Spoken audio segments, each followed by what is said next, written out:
Hello friends, તમારું સ્વાગત છે અમારી ચેનલ સિમ્પલ ગુજરાતી રસોઈમાં। તો આજે આપણે બનાવવાની છે દાળ ચોખા પલાળ્યા વગર ઇન્સ્ટન્ટ રવાની ઈડલી। તો તમે જોઈ શકો છો કેટલી ટેસ્ટી અને જાળીદાર પોચી રૂ જેવી રવાની ઈડલી ફક્ત 15 જ મિનિટમાં બનીને તૈયાર થઈ છે। તો ચાલો બનાવવાનું શરૂ કરીએ।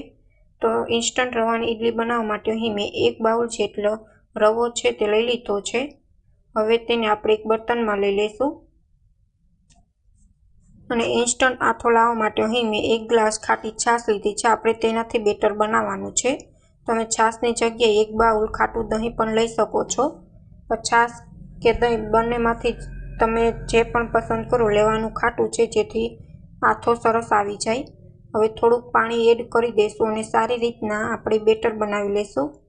પાણી છે તે થોડુંક વધારે એડ કરશું, કેમ કે આપણો રવો છે તે પાણી છે તે વધારે ઓબ્ઝર્વ કરી લે છે। થોડુંક પાણી એડ કરીને બેટર છે તે સાવ થીક રાખશું। 15 થી 20 મિનિટ સુધી આપણે રેસ્ટ આપશું, જેથી આથો છે તે આવી જાય અને પાણી છે તે વધારે નાખ્યું છે તે પણ ઓબ્ઝર્વ થઈ જાય આપણા રવામાં। જો તમારી પાસે વધુ સમય હોય તો તમે અડધી કલાક પણ રાખી શકો છો, પણ જો સમય ન હોય તો તમે 10 થી 15 મિનિટ સુધી પણ રેસ્ટ આપી શકો છો। હવે સ્વાદ પ્રમાણે મીઠું એડ કરી દઈશું।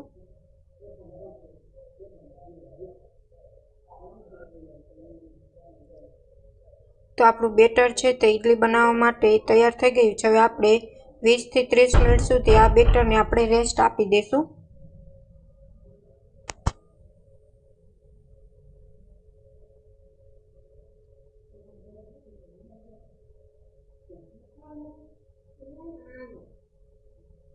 તો હવે આપણું બેટર છે તે બનીને આટલું થીક રાખ્યું છે। હવે 20 મિનિટ સુધી આપણે રેસ્ટ આપશું।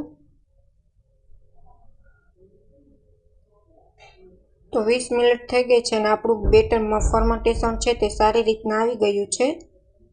બેટરમાં જેટલું પાણી એડ કર્યું તો સારી રીતના ઓબ્ઝર્વ થઈ ગયું છે। હવે આપણે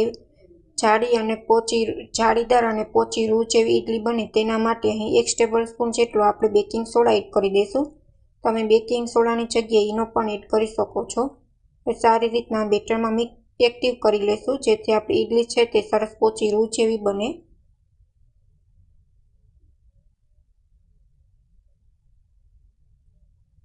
તો ઈડલી બનાવવા માટે બેટર છે તે આપણું પરફેક્ટ તૈયાર છે। હવે આપણે ઈડલી સ્ટીમર છે તેને ગરમ થવા માટે મૂકી દીધું છે। અહીં મેં ઈડલીની પ્લેટ લઈ લીધી છે। હવે તેમાં આપણે સારી રીતના પ્લેટમાં તેલ છે તે ગ્રીસ કરી લઈશું, જેથી ઈડલી છે તે આપણી નીચે ચોટે નહીં। તો અહીં મેં બંને પ્લેટમાં આવી રીતના તેલ છે તે ગ્રીસ કરી લીધું છે। હવે આપણે બેટર છે તે એડ કરી દઈશું।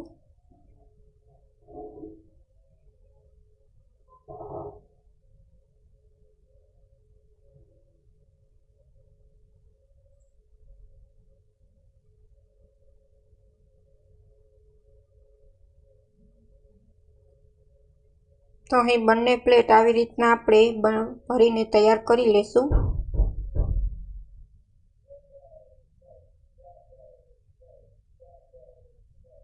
તો અહીં બંને પ્લેટ તૈયાર છે। અહીં મેં ઉપરથી 2-4 નંગ જેટલા તીખા છે તે ખાંડી લીધા છે। તે તીખાની ભૂકી છે તે આપણે ઉપરથી એડ કરી દઈશું। તમને જો પસંદ ન હોય તો તમે સ્કીપ પણ કરી શકો છો। આવી રીતના તીખાની ભૂકી એડ કરવાથી ઈડલીનો ટેસ્ટ છે ને તે સરસ આવે છે, એકદમ ફીકી નહીં લાગે તમારી ઈડલી છે ને તે।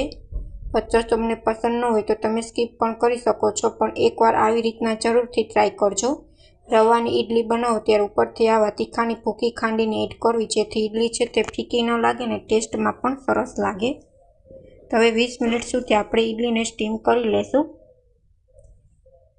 તો 20 મિનિટ થઈ ગઈ છે। હવે આપણે ચેક કરી લઈશું કે આપણી ઈડલી છે તે બરાબર સ્ટીમ થઈ ગઈ છે કે નહીં। તો અહીં મેં છરી લઈ લીધી છે અને તમે જોઈ શકો છો છરીમાં બિલકુલ ઈડલી ચોટતી નથી, એટલે આપણી ઈડલી છે તે પરફેક્ટ રીતથી સ્ટીમ થઈ ગઈ છે। હવે આપણે બંને પ્લેટ લઈ લઈશું અને 10 મિનિટ સુધી ઠંડી થવા દઈશું।